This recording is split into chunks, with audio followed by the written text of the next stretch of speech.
At my son's wedding, his mother-in-law said loud enough for everyone to hear, "That's not a mother. That's a mistaken address." The bride laughed and clapped like a seal at feeding time. But my son didn't laugh. He stood up, called off the wedding in front of everyone, and did something that destroyed their family fortune the next day. Where are you watching from today? Drop your location in the comments below, and hit that like and subscribe button. Now let me tell you how we got to this beautiful disaster. Because honey, this story is about as sweet as revenge gets. 6 months before that glorious train wreck of a wedding, I was living my quiet little life in Cedar Falls, Iowa, thinking my biggest problem was whether to plant tulips or daffodils in my front garden. At 62, I'd perfected the art of being exactly what people expected. A widow living comfortably on my late husband's pension, driving my sensible Honda Civic, and making casseroles for church potlucks. What they didn't know was that my modest lifestyle was about as real as Jessica's future marriage was going to be. My son Tyler had been dating this Jessica Walsh for 8 months, and I'd met her exactly twice before she started planning their engagement, like she was organizing a military invasion. The first time was at Tyler's birthday dinner, where she spent the entire evening photographing her salad for something called Instagram, while asking me pointed questions about my financial security as I aged. Charming girl, really. The second meeting was when she brought her mother, Patricia Walsh, to get to know Tyler's family better. Patricia swept into my modest little house like she was touring a homeless shelter, making helpful suggestions about updating my decor, and asking if I'd considered downsizing to something more manageable. Meanwhile, Jessica was in my kitchen opening cabinets and drawers like she was conducting a home inspection. "Mrs. Henderson," Patricia had said, settling into my late husband's recliner like she owned it. "We're just so thrilled that Tyler found someone who understands the importance of family support systems." She smiled, that sharp little smile that wealthy women perfect by age 40. It's wonderful when older family members can contribute what they can, even if it's just emotional support. I nearly choked on my tea. Here I was being patted on the head like a good little grandmother, who might be useful for babysitting someday. If she only knew that I'd been watching my stock portfolio grow for the past 15 years, while she was probably spending her husband's money on whatever rich wives buy to fill their empty days. Tyler, bless his heart, was completely oblivious to the undercurrents. He was so in love he couldn't see that Jessica looked at our family like we were a charity case she'd graciously adopted. And honestly, I was almost impressed by her performance. The girl had studied us like we were a science project, determined to figure out exactly how much we were worth and how she could best manage us. But here's what Jessica and her delightful mother didn't understand about small-town Iowa widows. We didn't survive the farm crisis, 3 recessions, and various family dramas by being stupid. We just let people think we are because it's amazing what folks will say when they think you're harmless. The engagement announcement came in November, and with it Jessica's first real mistake. She called me personally to share the wonderful news, and to let me know they'd already booked the Walsh family estate for a June wedding. Not asking if June worked for our side of the family, mind you, just informing me of the decision they'd made. "Mrs. Henderson," she gushed over the phone, "we're so excited to make Tyler a part of our family. The Walsh estate can accommodate 300 guests easily, and Mother has already spoken to the florist about the arrangements. Of course, we understand that your side of the family might be more modest in their expectations." I made appropriate grandmother noises while mentally calculating exactly how modest Jessica was about to discover my expectations could be, because you see, my dear soon-to-be daughter-in-law had made one crucial error in her research about Tyler's family background. She'd never asked about my maiden name. 3 weeks after Jessica's condescending phone call, I was sitting in my accountant's office reviewing my annual financial statements when I realized exactly how I was going to handle my future daughter-in-law's superior attitude. The numbers on the page were quite satisfying. 15 years of careful investing had turned my husband's modest life insurance payout into something considerably more substantial than anyone in Cedar Falls suspected. "Mrs. Henderson," my accountant Robert Chun said, adjusting his glasses as he reviewed my portfolio, "you've done remarkably well with these investments. Your current net worth has reached $3.8 million. I smiled and nodded like this was routine information, but inside I was doing a little victory dance. My late husband, Jim, had always said I had a good head for numbers, and apparently he'd been right.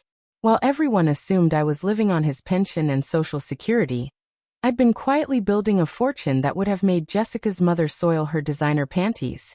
The plan started forming in my mind like a beautiful, terrible flower blooming in spring.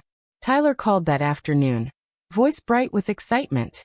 "Mom, Jessica's parents want to meet you properly before the wedding. They're planning a little dinner party next weekend. Nothing fancy, just immediate family." "How lovely," I said, already imagining what I'd wear to this nothing fancy dinner party. "Will it be at their home?" "Their estate, actually. Jessica says it's been in the family for generations. I guess they have quite a bit of property out in West Hills." Tyler paused. "Mom, I should probably mention that the Walshes are they're pretty wealthy. Jessica's dad owns several businesses, and her mom comes from old money. I don't want you to feel uncomfortable or anything." Sweet boy. He was actually worried about me feeling out of place among rich people. If he only knew that I'd been getting investment advice from the same financial advisors who managed portfolios for half the wealthy families in Iowa. "I'm sure I'll be fine, dear," I assured him. "I'll just be myself." And that was exactly what I intended to do. The Walsh estate turned out to be one of those sprawling colonial mansions that screamed. My great-grandfather made this fortune during the Industrial Revolution, and we've been coasting on it ever since. The circular driveway could have parked a dozen cars. And the front garden looked like something from a magazine spread about gracious living. I pulled up in my Honda Civic behind Tyler's modest Toyota, both of us looking like we'd gotten lost on the way to the servants' entrance. Jessica emerged from the front door, wearing what I suspected was a $500 cocktail dress. Her smile so bright it could have powered the house's exterior lighting. "Mrs. Henderson," she called, air-kissing me like we were long-lost relatives. "Welcome to our family home. Mother and Daddy are so excited to meet you properly." The interior was all marble floors, crystal chandeliers, and the kind of furniture that costs more than most people's cars. Patricia Walsh glided down the grand staircase, wearing pearls that probably cost more than Tyler's annual salary. Her husband Gordon trailing behind like a well-dressed shadow. "Margaret," Patricia said, taking my hands like she was blessing me with her touch. "How wonderful to finally have a proper visit. Jessica has told us so much about Tyler's family." I'll bet she had. Dinner was served in a dining room that could have seated 20 people comfortably, though it was just the 6 of us around one end of their mahogany table. The conversation flowed like expensive wine, with Patricia and Gordon sharing stories about their recent trip to Europe, while Jessica hung on every word like they were recounting the secrets of the universe.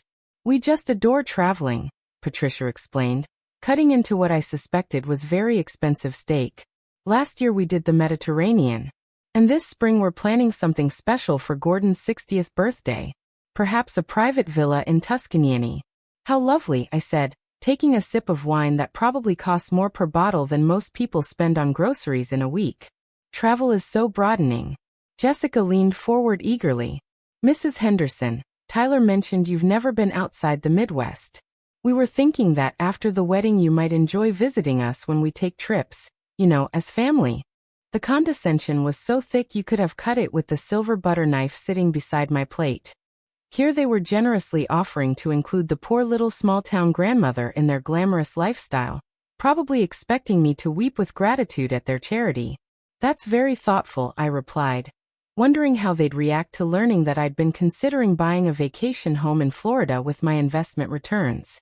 But the real show began when Gordon started talking about his business empire. 3 car dealerships, 2 restaurants, and what he called various other investments that were apparently doing quite well. He had that particular swagger that wealthy men get when they're showing off for someone they consider beneath them, explaining market strategies and business principles like he was teaching a kindergarten class. "The key to success," he informed me, gesturing with his wine glass, "is understanding that money makes money. Most people never figure that out. They work for wages their whole lives instead of making their capital work for them." I nodded thoughtfully, as if this was the first time I'd ever heard such wisdom, while mentally calculating that my portfolio had probably outperformed his various investments by at least 15% over the past 3 years. That's when Patricia delivered the line that sealed their fate. "Margaret, dear," she said, her voice dripping with fake sweetness. I hope you don't feel intimidated by all this wealth. We want you to know that we don't expect Tyler's side of the family to contribute equally to the wedding expenses. We understand your limitations. The silence that followed was so complete you could have heard a pin drop on their precious marble floors.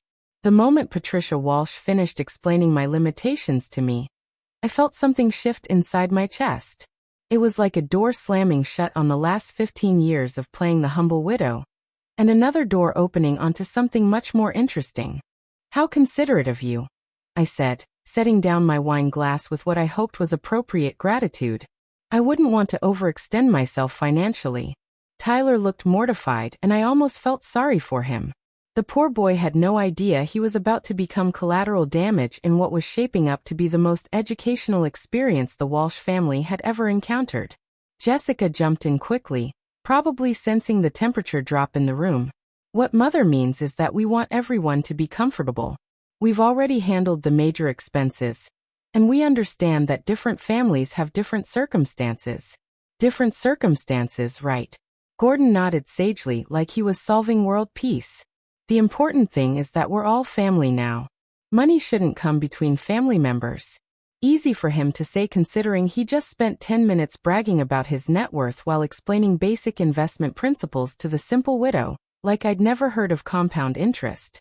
I smiled and made appropriate murmurs of agreement while planning exactly how I was going to educate this charming family about assumptions and circumstances. Because you see, the Walsh family had just made the kind of mistake that rich people make when they've been rich for so long they forget that other people might have working brain cells. They'd assumed that modest meant poor and quiet meant stupid. After dinner, Patricia insisted on giving me the full tour of their family home, which was really just an opportunity to show off their art collection, their library full of leather-bound books that had probably never been opened, and their master bedroom suite that was larger than my entire downstairs. The house has been in Gordon's family for 4 generations, she explained, running her fingers along the marble mantelpiece in their living room. We've updated it considerably, of course, but we've maintained its historical character. It's beautiful, I said honestly, because it really was. You must feel very fortunate to have such a legacy. Oh, we do. Jessica chimed in. It's part of why Gordon and I are so committed to family traditions. We want Tyler to understand what it means to be part of something substantial, something that lasts. The message was clear. Tyler was marrying up way up, and his little corn-fed family should be appropriately grateful for the elevation in social status. That's when I decided to start phase 1 of what I was already thinking of as project education. Jessica, dear, I said, I hope you won't think I'm being presumptuous, but I'd love to contribute something special to your wedding. Perhaps the rehearsal dinner. I know it's traditional for the groom's family to handle that. The 3 Walshes exchanged quick glances. Patricia's smile became just a touch more strained. Margaret, that's so sweet of you to offer, she said carefully. But the rehearsal dinner is already arranged. We thought it would be easier for us to handle all the details, given our experience with larger events. Of course, I nodded. Then perhaps I could handle the flowers or the photography. Another exchange of glances. Gordon cleared his throat. The thing is, Margaret, we've already contracted with the vendors we prefer to use. They're quite exclusive and probably more expensive than what you're used to working with in Cedar Falls. Ah, there it was again.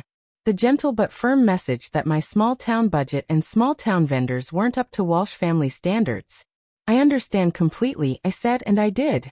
I understood that they wanted complete control over Tyler's wedding, so they could showcase their wealth and social position while keeping his family in the background.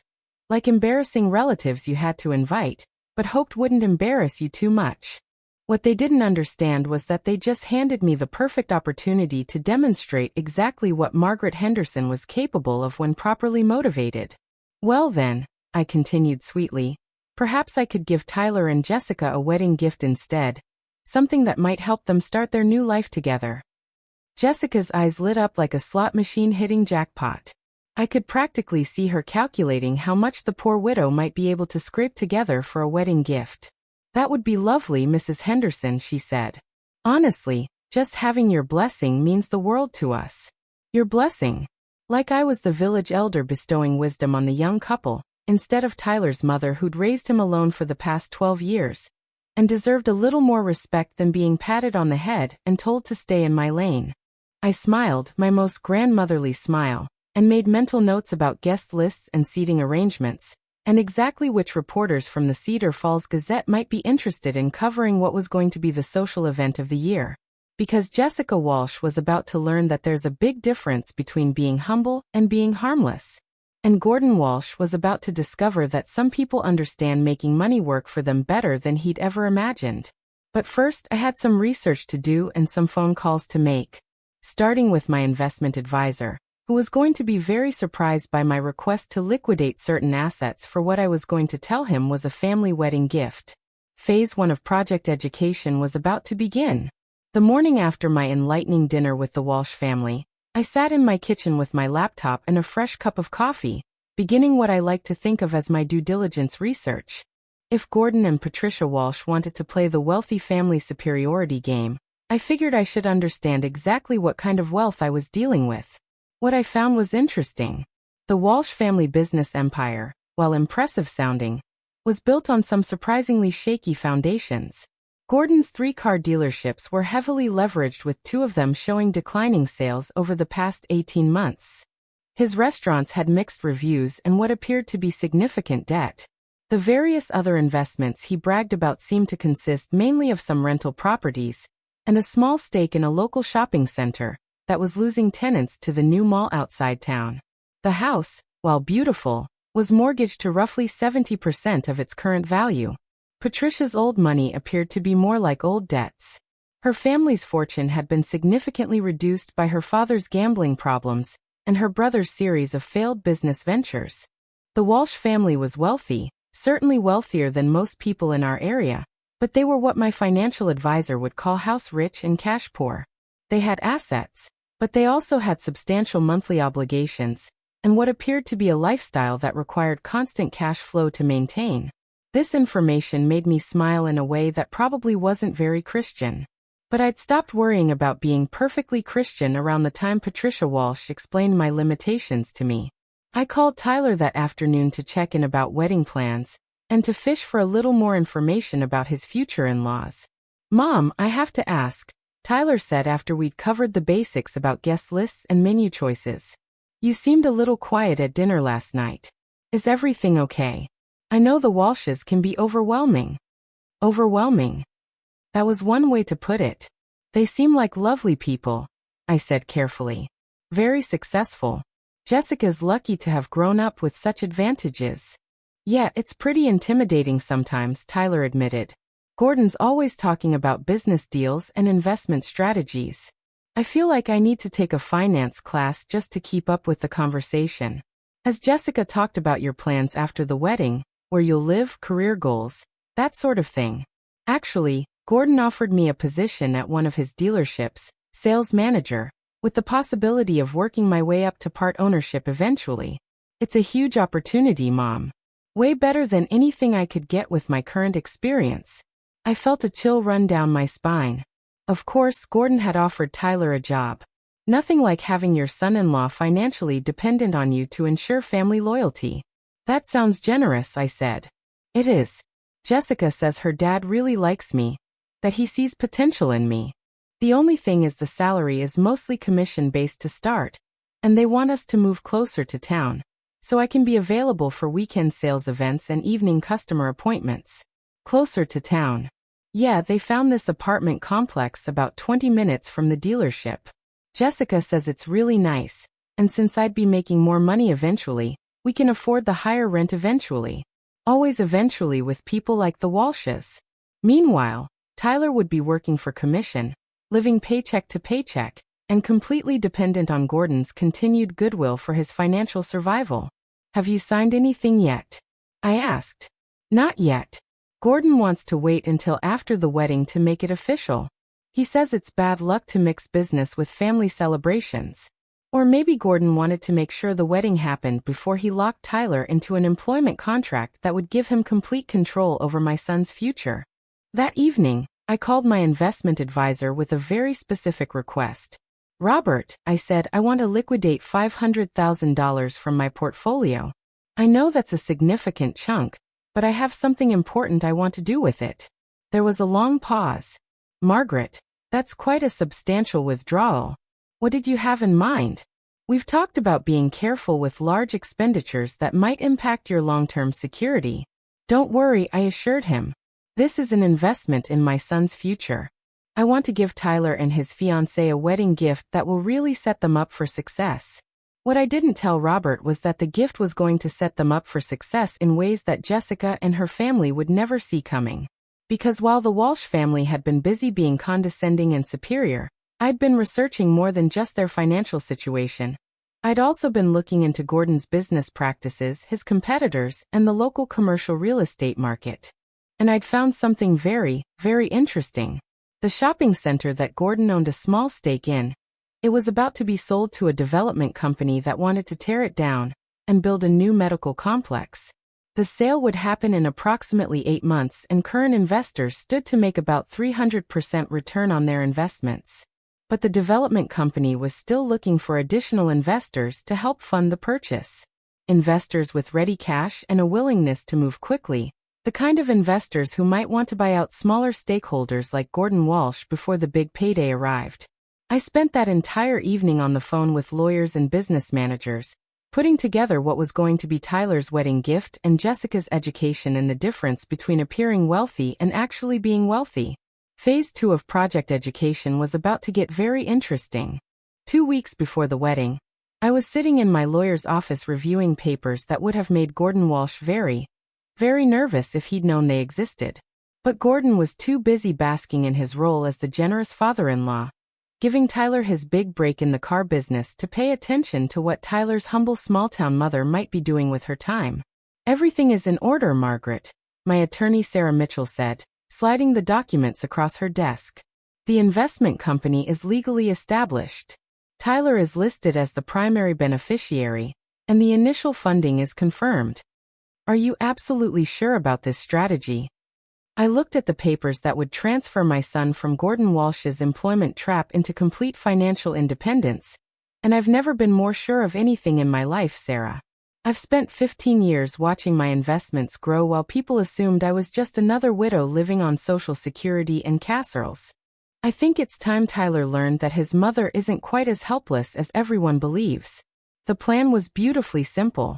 Instead of Tyler taking Gordon's commission-based job at the dealership, he would become the managing partner of Henderson Investment Properties, a company that would purchase Gordon's stake in the shopping center development project, along with several other strategic investments that I'd been monitoring for months. Tyler would start his married life not as Gordon's financially dependent employee, but as a businessman with enough capital to buy and sell Gordon Walsh's entire empire twice over. The wedding gift would be presented as a modest check that Tyler and Jessica could use for whatever they wanted. Maybe a down payment on a house, maybe some furniture, maybe a nice honeymoon. Nothing that would alarm the Walsh family or make them suspicious. What they wouldn't know until several months after the wedding was that the modest check would be backed by a business structure that would make Tyler independently wealthy within 2 years. But first, I had a rehearsal dinner to attend. The Walsh family had indeed handled all the details for the rehearsal dinner, which was being held at the country club where Patricia and Gordon were members. The guest list was small, just immediate family and the wedding party, which meant I would be spending the evening being graciously tolerated by people who considered me a charity case. I spent considerable time choosing my outfit for this particular performance. Nothing too expensive looking, nothing that would contradict my carefully maintained image as the modest widow, but something nice enough to show that I was making an effort to fit in with their standards. I settled on a simple navy dress from a nice department store paired with my grandmother's pearl necklace. The one real piece of jewelry I wore regularly because it looked appropriately sentimental and modestly valuable.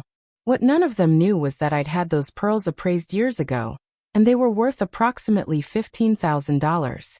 My grandmother had excellent taste in jewelry, even if she'd lived modestly, just like her granddaughter. The country club was exactly what I'd expected. All polished wood and leather chairs, and the kind of understated elegance that screamed, "We have so much money, we don't need to prove it." Patricia had reserved the private dining room, and the table was set with china that probably cost more than most people's cars. I arrived precisely on time, carrying a modest gift bag containing a picture frame I'd purchased specifically for this occasion. Nothing too expensive, nothing that would seem presumptuous, just something appropriate for the mother of the groom to give to the happy couple. "Margaret," Jessica squealed. Jessica air kissing me like we were the closest of friends. "You look lovely. That necklace is so vintage." "Vintage, right?" "Thank you, dear," I said, handing her the gift bag. "Just a little something for you and Tyler to remember this special time." She opened it immediately, of course, and her smile became just a touch more forced when she saw the simple silver frame. It's very sweet," she said, clearly calculating how quickly she could hide it in a closet after the wedding. Tyler hugged me warmly, looking handsome in his new suit, probably the most expensive clothing he'd ever owned, courtesy of the Walsh family's insistence on appropriate formal wear for their country club standards. "Thanks, Mom," he whispered. "I know this has all been kind of overwhelming. I really appreciate you being so flexible about everything." Flexible, another interesting word choice. Gordon and Patricia held court at their end of the table, regaling the group with stories about other weddings they'd attended at the club, other social events, other demonstrations of their established place in local society. They were in their element, surrounded by the kind of people who understood the importance of appearances and social position. The conversation flowed along predictably elegant lines until Patricia asked me about my plans after the wedding. "Margaret, now that Tyler will be starting his new position and moving closer to town, you'll probably be rattling around in that big house all by yourself," she said with concern that sounded almost genuine. "Have you thought about downsizing? There are some lovely senior living communities that might be perfect for someone in your situation." Senior living communities. For someone in my situation. I smiled sweetly and took a sip of wine that probably costs more than my monthly grocery budget. "That's thoughtful of you to worry," I said. "Though I think I'll stay put for now. The house has so many memories, and I'm quite comfortable there." Of course, Gordon jumped in. "But as we get older, it's important to be practical about these things. Maintenance costs, property taxes, the burden of homeownership. Sometimes it makes more sense to let professionals handle those responsibilities." The burden of homeownership. Like I was some doddering old woman who couldn't figure out how to pay bills or call a repair service. "I'll certainly keep that in mind," I said, while mentally calculating that my house was paid off, worth approximately $180,000, and cost me less per month to maintain than most people spent on car payments. That's when Patricia delivered the line that confirmed everything I'd suspected about the Walsh family's opinion of Tyler's background. "You know," she said, reaching over to pat my hand like I was a confused child, "Jessica and Tyler want to have children fairly soon. And we'd love for their little ones to have a grandmother who can really contribute to their upbringing, someone stable and appropriate." Appropriate. The word hung in the air like a challenge, and I felt my smile become sharp enough to cut glass. "I certainly hope I'll be able to contribute," I said quietly. What I didn't say was that my contribution to my future grandchildren's upbringing was going to include trust funds that would pay for their college educations, down payments on their first houses, and enough financial security to ensure they never had to depend on anyone's charity or condescension, including their other grandparents. But first, I had to get through this wedding without letting any of them see what was coming. The rehearsal dinner continued with toasts and well wishes, and all the appropriate social rituals. I played my part perfectly, the grateful small-town mother-in-law, humble and appreciative of the Walsh family's gracious acceptance of Tyler into their social circle. What none of them could see was the envelope in my purse containing Tyler's Real wedding gift, or the phone calls I'd be making the morning after the wedding to set in motion the chain of events that would change everything. Because tomorrow, Jessica Walsh would become Jessica Henderson, and she was about to discover exactly what that name was really worth. The morning of Tyler's wedding dawned bright and clear, which felt somehow inappropriate for what I knew was going to be one of the most dramatically satisfying days of my life. I'd spent the previous evening double-checking every detail of my plan while pressing my simple mother of the groom dress, a modest blue ensemble that had cost exactly $89 at J.C. Penney and would help maintain my carefully crafted image for just a few more hours. What the Walsh family didn't know was that I'd spent the past week making phone calls that would fundamentally alter their financial landscape. But first, I had to survive this wedding without laughing out loud at the sheer audacity of people who thought they could patronize Margaret Henderson and get away with it. I arrived at the Walsh estate at 10 o'clock in the morning as requested, carrying a wedding card containing what appeared to be a modest check for $5,000, enough to seem generous from a small-town widow, but not so much as to raise suspicions about my actual financial capacity. What they couldn't see was the additional paperwork in my car that would transfer Tyler from Gordon's employee to Gordon's business competitor by Monday morning. The estate was buzzing with activity. Florists were arranging what appeared to be $50,000 worth of roses and lilies throughout the grounds. Caterers were setting up stations that could have fed half of Cedar Falls, and a string quartet was doing sound checks on the terrace where the ceremony would take place. Patricia was in her element, directing traffic like a general commanding troops, while Jessica glided around in a silk robe that probably cost more than my monthly grocery budget, accepting compliments on her upcoming transformation from Walsh daughter to Walsh daughter-in-law. "Margaret," Patricia called, spotting me near the gift table. "How lovely that you're here early." Jessica specifically requested that Tyler's family feel included in all the preparations. "Feel included? Right. How thoughtful," I said, placing my card among the collection of envelopes that probably contained enough money to fund a small country's annual budget. "Is there anything I can help with?" "Oh, how sweet of you to offer," Patricia gushed.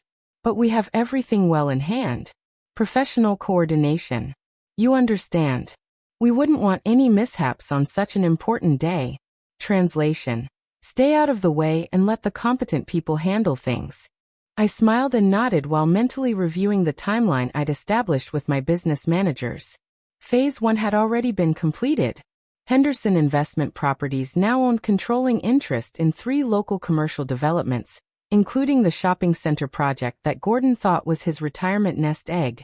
Phase 2 would be implemented Monday morning when Tyler received the complete documentation of his new business holdings. Phase 3 would unfold over the following weeks as Gordon discovered that his various investments had been systematically purchased by a competitor who was offering his tenants better deals and more flexible lease terms. But first, I had a wedding to attend and a performance to complete. Tyler found me an hour before the ceremony, looking nervous and handsome in his formal wear. The Walsh family had spared no expense on his wedding attire.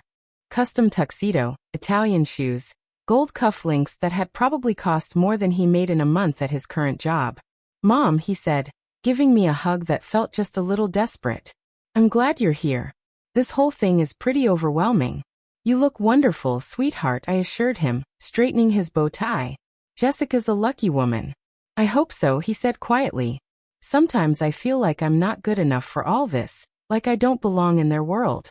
My heart broke a little bit for my son, who'd been systematically convinced by the Walsh family that he should be grateful for their acceptance, rather than confident in his own worth. "Tyler," I said firmly, "you belong anywhere you choose to belong. Don't let anyone convince you otherwise." He smiled, but I could see the uncertainty in his eyes. The Walsh family had done a thorough job of making him feel like the poor relation who'd lucked into their golden circle. That was about to change in ways that would surprise everyone, including Tyler. The ceremony was set to begin at 4 o'clock, giving everyone time to complete their preparations and work themselves into the appropriate emotional state for what Patricia kept calling the social event of the season. I spent the afternoon observing the Walsh family dynamics with the clinical interest of someone who'd studied her opponents and found them predictably shallow. Gordon held court with other wealthy guests, discussing business deals and golf games, while Patricia showed off her daughter's elaborate wedding dress to anyone who would listen. Jessica herself was the picture of bridal perfection, floating through the preparations like a princess who'd never doubted that the world would arrange itself around her desires. None of them paid much attention to Tyler's simple small-town mother, sitting quietly in her corner, wearing her modest department store dress, and watching everything with the kind of patient attention that comes from knowing exactly how a story is going to end. At 3:45, I took my designated seat in the front row, family section, naturally, but carefully positioned so that I wouldn't interfere with the photographers' shots of the important relatives. The string quartet began the processional music, and I watched my son take his place at the altar, looking like a man who was about to commit his life to a family that saw him as a charity project rather than an equal partner. That's when Patricia Walsh made the mistake that would cost her family everything they thought they owned. She was standing near the gift table, chatting with her sister about wedding expenses, when she spotted me in my front row seat. I watched her expression change as she took in my modest dress, my simple hairstyle, my complete lack of obvious wealth or social status. And then she said the words that sealed her family's fate, speaking just loud enough for several nearby guests to hear clearly. "Look at that poor thing," Patricia murmured to her sister, nodding in my direction. Sitting there in her little discount dress, trying so hard to look appropriate. "That's not a mother. That's a mistaken address." The words hit me like a physical slap. But what followed was even more revealing. Jessica, overhearing her mother's comment as she approached for her final pre-ceremony photos, actually laughed and clapped her hands together like Patricia had made the most amusing observation. "Mother, you're terrible." Jessica giggled. "But honestly, she does look like she got lost on the way to a church potluck." That's when Tyler, who had been adjusting his binder nearby, went completely still. I watched my son's face change as he processed what his bride and future mother-in-law had just said about his mother. The uncertainty disappeared, replaced by something much harder and more determined than I'd ever seen in his expression. And that's when I knew that maybe, just maybe, I'd raised him right after all. What happened next unfolded like a beautiful, terrible flower blooming in fast motion. Tyler walked away from the altar, his face set in an expression I'd never seen before, and headed straight for the microphone that had been set up for the ceremony readings. The string quartet faltered to a stop as Tyler tapped the microphone, the sound echoing across the elaborately decorated terrace where 200 guests had gathered to witness his wedding. "Ladies and gentlemen," Tyler said, his voice carrying clearly across the stunned silence, "I need to make an announcement." Jessica, still holding her bouquet and wearing her $15,000 dress, looked confused rather than alarmed, like this was some kind of romantic surprise she hadn't been informed about. "Tyler, darling," she called out, her voice bright with artificial cheer. "What are you doing? The ceremony is supposed to start." He looked at her for a long moment, and I saw something die in his expression. "Jessica," he said into the microphone, "5 minutes ago, I heard you and your mother discussing my mother's appearance. You called her a mistaken address and laughed about how she looked like she got lost on the way to a church potluck. The silence that followed was so complete you could have heard a pin drop on the marble terrace." Jessica's face went white, then red, then white again as she realized that half of Cedar Falls' social elite had just heard her exposed as the petty, cruel person she actually was. "Tyler, that wasn't we were just," she stammered, but he held up his hand to stop her. "My mother," Tyler continued, his voice getting stronger, "raised me alone after my father died. She worked 2 jobs to put me through college, never complained, never asked for anything in return, and has been nothing but gracious and supportive about this wedding, despite being treated like an unwelcome charity case by your family." Patricia tried to interrupt, rushing toward the microphone, but Tyler stepped away from her reach and kept talking. "I just realized that I can't marry someone who would mock my mother, and I can't join a family that thinks cruelty is entertaining," he said. "So, I'm calling off this wedding right here, right now." The gasp that went up from the assembled guests sounded like a collective intake of breath before a scream. Jessica dropped her bouquet and lunged toward him.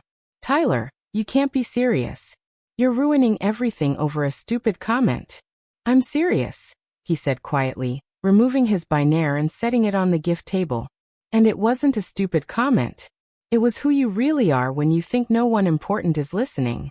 That's when Gordon Walsh made his own crucial mistake. He stepped forward, his face red with embarrassment and rage, and pointed a finger at Tyler like he was disciplining a disobedient employee. "You ungrateful little nobody," Gordon snarled. "We've given you everything. A job, a future, acceptance into our family. And this is how you repay us. By humiliating my daughter in front of our friends." Tyler looked at him with something that might have been pity. "Mr. Walsh," he said, "you've given me a commission-based job that would have made me financially dependent on your goodwill for the rest of my life. That's not generosity. That's control." I felt pride swell in my chest as I watched my son stand up to people who'd spent months making him feel small and grateful for their attention. But Gordon wasn't finished. "Control." He laughed harshly. "Son, You have no idea what control looks like. You just threw away the best opportunity you'll ever get. You think you can do better than my family. You think your small-town background and your modest little mother are going to open doors for you." He gestured dismissively in my direction. And that's when I decided it was time to stop being invisible. I stood up slowly, smoothing down my discount dress, and walked toward the microphone with the kind of calm dignity that comes from knowing you hold all the cards in a game other people don't even realize they're playing. "Tyler, sweetheart," I said gently, "would you mind if I said a few words?" He handed me the microphone with a smile that told me he was ready to hear whatever his mother had to say. I looked out at the assembled guests, Cedar Falls' wealthiest families, business leaders, social climbers, and various hangers on who'd come to witness what they thought would be the social event of the season. "First," I said, "I want to thank the Walsh family for hosting such an educational afternoon. It's been very illuminating to see how certain people behave when they think they have all the power in a situation." Patricia's face was now an alarming shade of purple, while Jessica looked like she was going to faint. "Gordon," I continued, looking directly at him, "you're right that control is important in business relationships. That's why I spent this week purchasing your stake in the Riverside Shopping Center development project." The color drained from Gordon's face like someone had pulled a plug. "What are you talking about?" he whispered. "I'm talking about Henderson Investment Properties," I said pleasantly, "which now owns controlling interest in several local commercial developments, including the one you've been counting on for your retirement funding."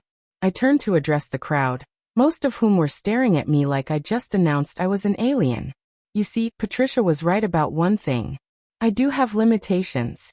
My limitation is that I don't tolerate people who mistake kindness for weakness or modesty for stupidity. The silence stretched until you could have heard a butterfly land on the roses. "Tyler," I said, handing him back the microphone, "your wedding gift is in my car. I think you'll find it provides better opportunities than anything the Walsh family was offering." And with that, I walked back to my seat and waited for the real show to begin. The aftermath of Tyler's wedding cancellation unfolded like a masterpiece of social destruction, and I had the best seat in the house for every beautiful, chaotic moment. The Walsh family's carefully orchestrated social event had become a public humiliation that would be talked about in Cedar Falls for years to come. Gordon was now following me toward my car, his face flushed with a combination of rage and what I was beginning to recognize as genuine panic.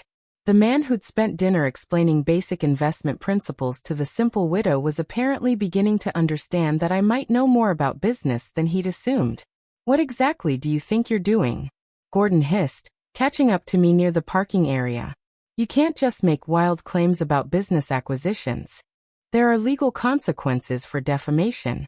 I unlocked my Honda Civic, the same modest car that had helped maintain my carefully crafted image for the past several months, and retrieved a leather portfolio from the back seat. "Gordon," I said calmly, "I never make claims I can't support with documentation." I opened the portfolio and handed him a stack of papers that I'd been looking forward to sharing for weeks. His hands actually trembled as he read the investment contracts, property transfer agreements, and business incorporation documents that legally established Henderson Investment Properties as a major player in the local commercial real estate market. "This is impossible," he whispered. "These properties, the Riverside project, the medical center development. Do you have any idea how much capital this represents?" "Approximately $1 million in initial investments," I said helpfully, "with projected returns of roughly $8 million over the next 18 months, though I suppose that depends on how current property owners negotiate their exit strategies." The implications hit him like a freight train. Not only had I purchased his stake in several developments, I'd positioned myself to control whether his remaining investments would be profitable or worthless.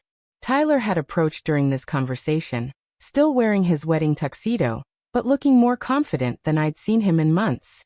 "Mom," he said quietly, "what exactly is Henderson Investment Properties?" "It's your wedding gift, sweetheart," I said, handing him a separate folder from my portfolio. "Congratulations. You're now the managing partner of a business that owns more commercial real estate than Gordon's entire empire." Tyler's mouth fell open as he scanned the documents that legally transferred him from Gordon Walsh's potential employee to his business competitor. I don't understand, Tyler said. Where did this come from? How did you, honey? I said gently. Your father's life insurance policy was $200,000. I've been investing it for 15 years while everyone assumed I was living on Social Security and church casseroles. Compound interest is a wonderful thing when you're patient and strategic about it. Gordon made a strangled sound that might have been an attempt at speech. You mean, Tyler said slowly, you've been pretending to be poor this whole time. Not pretending to be poor, I corrected, living modestly while building wealth quietly. There's a difference between having money and showing off money, though some people never learn that distinction. I looked meaningfully at Gordon, who was still clutching the business documents like they might disappear if he let go. The beautiful thing about real estate investment, I continued conversationally, is that it's not just about buying properties. It's about understanding market timing, development potential, and strategic positioning. For instance, did you know that the medical center development is expanding faster than originally projected? Gordon's face went ashen. What does that mean? It means they need more commercial space than they initially calculated. They're actively looking to buy out smaller investors at premium rates to accelerate their development timeline. I smiled. The kind of smile that probably wasn't very grandmotherly. Of course, Henderson Investment Properties is in a position to negotiate those buyout terms on behalf of all current investors. Being the majority stakeholder does have its advantages. That's when the full scope of Gordon's situation became clear to him. Not only had I bought his stake in the developments, I was now in position to control the sale terms that would determine whether his remaining investments made him money or cost him everything. What do you want? He asked. And for the first time, his voice held none of the condescending superiority I'd been hearing for months. Want? I laughed. Gordon, I don't want anything from you. I never did. You and your family assumed I needed your acceptance, your financial opportunities, your social approval. But the truth is, I was perfectly happy before Jessica decided Tyler needed to be elevated to Walsh family standards. Tyler was reading through his business documents with an expression of growing amazement and pride. Mom, he said, this is incredible. But why didn't you tell me? Why did you let the Walsh family treat you like a poor relative they were generously tolerating? I finished. Because, sweetheart, sometimes the best way to deal with people who judge others by their bank accounts is to let them reveal exactly who they are when they think they have all the power. That's when Patricia Walsh appeared at Gordon's shoulder, having finally worked up the courage to follow her husband's confrontation with the woman she'd called a mistaken address. Margaret, she said, her voice strained with the effort of maintaining politeness. Surely we can discuss this situation like reasonable adults. There's been a misunderstanding. Has there? I asked. What exactly was I misunderstanding when you explained my limitations to me? Or when you suggested I might need senior living assistance? Or when you told me I wasn't appropriate to be a grandmother to Tyler and Jessica's future children? Patricia opened her mouth, then closed it again without speaking. The only misunderstanding, I continued, was your assumption that modest meant powerless and quiet meant stupid. I gathered my papers and closed the portfolio with a satisfying snap. Tyler, I said, your business managers will contact you Monday morning to walk you through your new responsibilities as managing partner. I think you'll find the position offers better advancement opportunities than anything the Walsh family had planned for you. As Tyler and I walked back toward my Honda Civic, I could hear Gordon and Patricia having what appeared to be an urgent whispered argument about damage control and financial implications. But the real consequences of their assumptions were just beginning to unfold. Monday morning arrived with the kind of crisp autumn clarity that made everything seem possible. And I was sitting in my kitchen with a cup of coffee and the Cedar Falls Gazette when my phone started ringing. The first call came at 7:43 a.m. And by 8:15, I'd fielded 6 different conversations with reporters, business associates, and what appeared to be half the local social circle, wanting to know if the rumors about the Henderson investment empire were actually true. The 7th call was from Tyler, and his voice contained a mixture of excitement and bewilderment that made me smile. Mom, I just left the meeting with the business managers, he said. This is insane. Do you realize what you've built? I have some idea, I said modestly, though I was feeling quite proud of 15 years' worth of careful financial planning. Henderson Investment Properties doesn't just own the properties you told Gordon about. There are office buildings, retail spaces, development projects. Mom, this company is worth almost $4 million for dollars. $2 million as of last Friday's valuation. I corrected. Though that should increase substantially once the medical center expansion is completed. I can't believe you've been sitting in this house making casseroles for church potlucks while secretly running a real estate empire. I wasn't running an empire, sweetheart. I was building your future. There's a difference. The eighth call came while Tyler and I were still talking, and I recognized Gordon Walsh's number on my caller ID. Tyler, I need to take this call, I said. Why don't you come over for lunch, and we can discuss your new business responsibilities? I answered Gordon's call with what I hoped was appropriate politeness. Good morning, Gordon. How can I help you, Margaret? His voice was strained, like he'd been awake all night. We need to talk. Can you meet me at my office this morning? I'm sorry, but I have a very full day planned, I said truthfully, between reporters calling for interviews and Tyler's business orientation. My schedule was completely booked.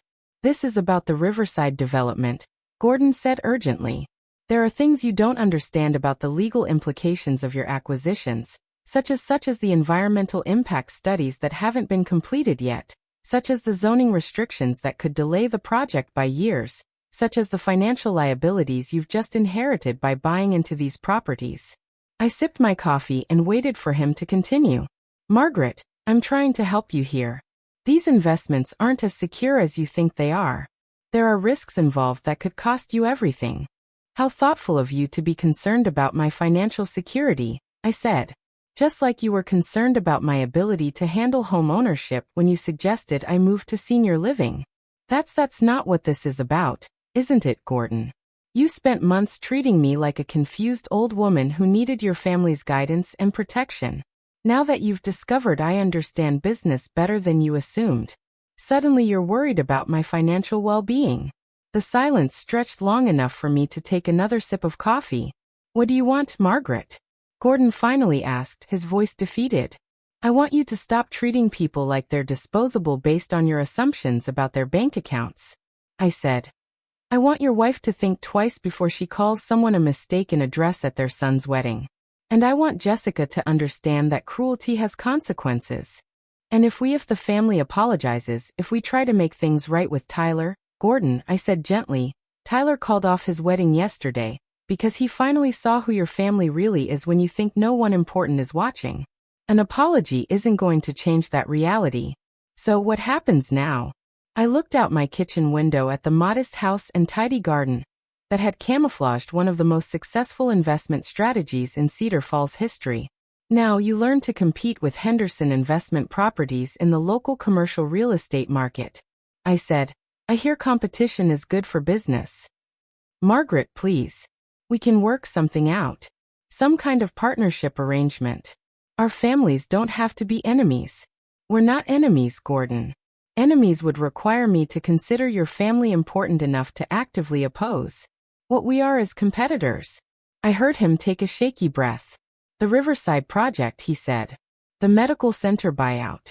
You could make millions from those deals. Yes, I could. Tyler will actually, since he's the managing partner.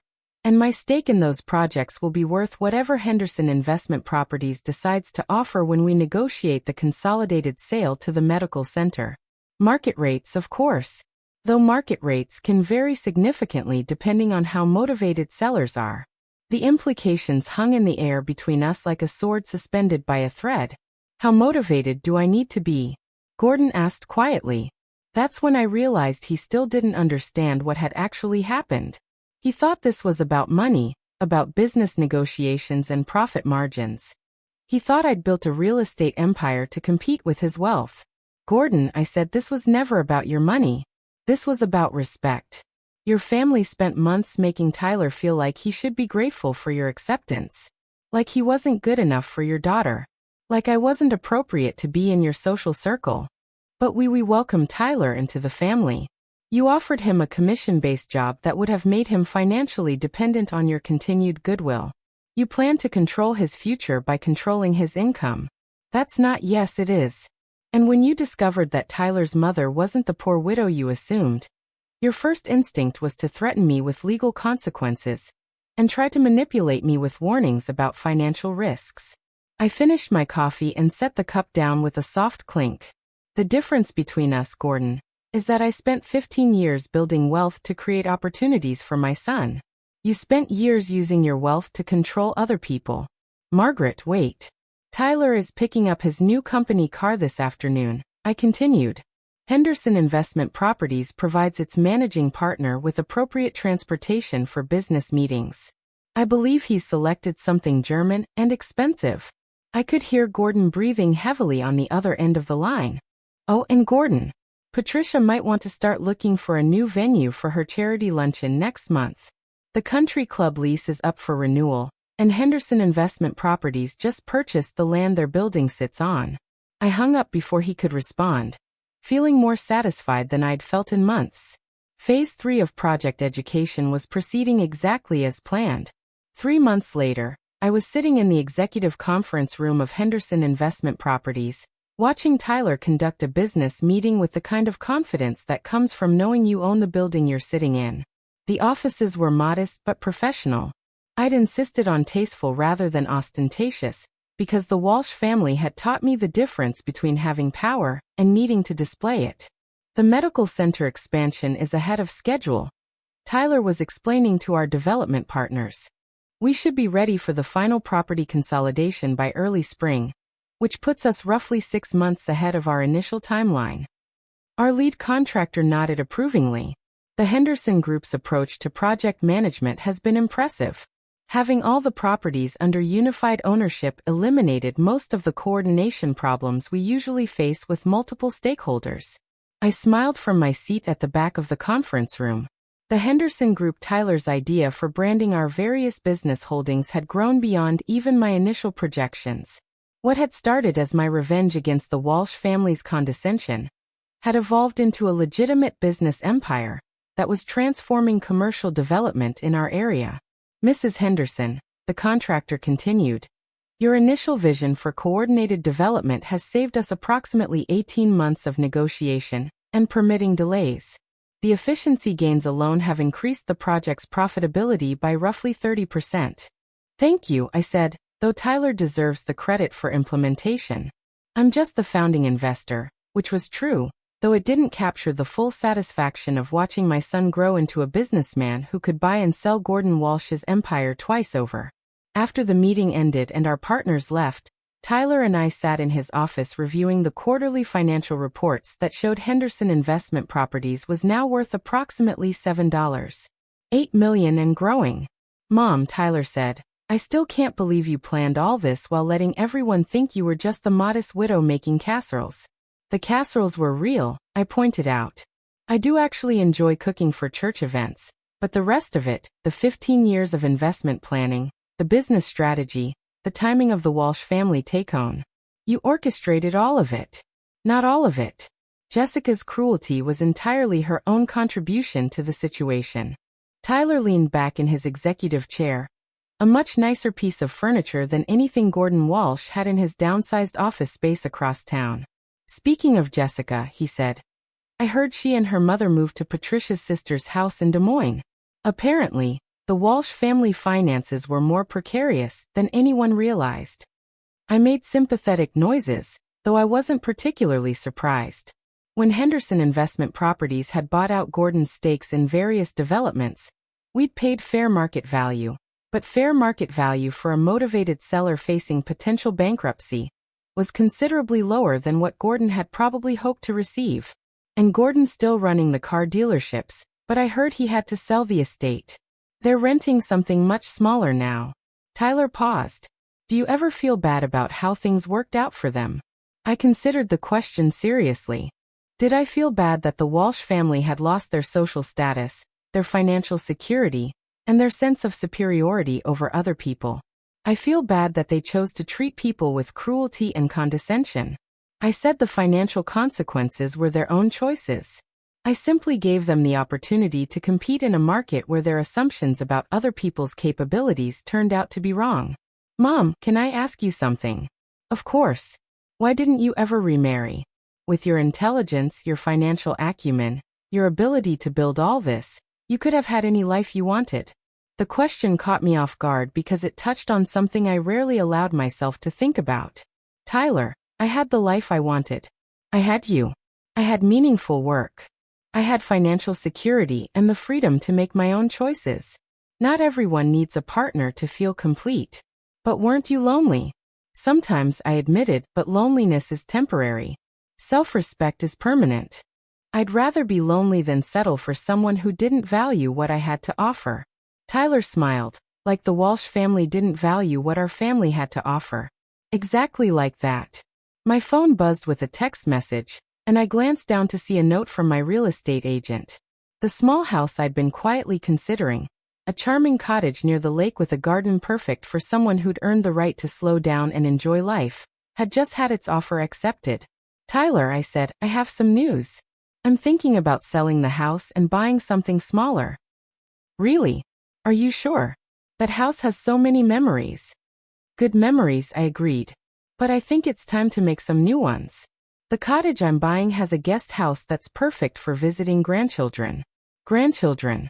Tyler's eyebrows shot up. Mom, I just called off my wedding 3 months ago. I know, but you're young, successful, and now you own enough property to be very attractive to the right kind of woman. The right kind of woman. The kind who likes you for who you are rather than who she thinks she can make you become. Tyler laughed. Any other wisdom from the secret millionaire, who spent 15 years pretending to be poor? I stood up and smoothed down my dress, a much nicer one than I'd worn to the Walsh family rehearsal dinner, though still nothing flashy. Just this, I said. Never let anyone convince you that kindness is weakness, modesty is stupidity, or quiet strength is the same as powerlessness. And always remember that the best revenge isn't destroying your enemies. It's building something so successful that their opinions become irrelevant. Is that what this was? Revenge? No, sweetheart. This was justice. Revenge would have been cruel. Justice is simply allowing people to experience the consequences of their own choices. Tyler walked me to my new car, a sensible but comfortable sedan that reflected my actual financial position rather than the image I'd been maintaining, and gave me a hug that felt like coming home. Thank you, Mom, for all of it. For raising me right, for protecting me from people who would have used me, and for teaching me that real power comes from building something meaningful rather than just having money. As I drove home through the streets of Cedar Falls, I passed the Walsh family estate, which now had a for sale sign on its front lawn, and an air of abandoned grandeur that would have made me sad if I didn't remember Patricia's comment about mistakes in dresses. Sometimes people create their own consequences, and the kindest thing you can do is step aside and let those consequences unfold naturally. I pulled into my driveway and sat for a moment, thinking about the journey from that condescending dinner party to today's successful business meeting. 15 years of careful planning, months of strategic patience, and one beautifully timed revelation had transformed not just my son's future, but our entire family's legacy. Margaret Henderson had started this story as a widow pretending to be poor. She was ending it as a businesswoman who'd proven that underestimating quiet strength was the most expensive mistake the Walsh family had ever made. And honestly, that felt like exactly the right ending. Thanks for listening. Don't forget to subscribe, and feel free to share your story in the comments. Your voice matters. Music.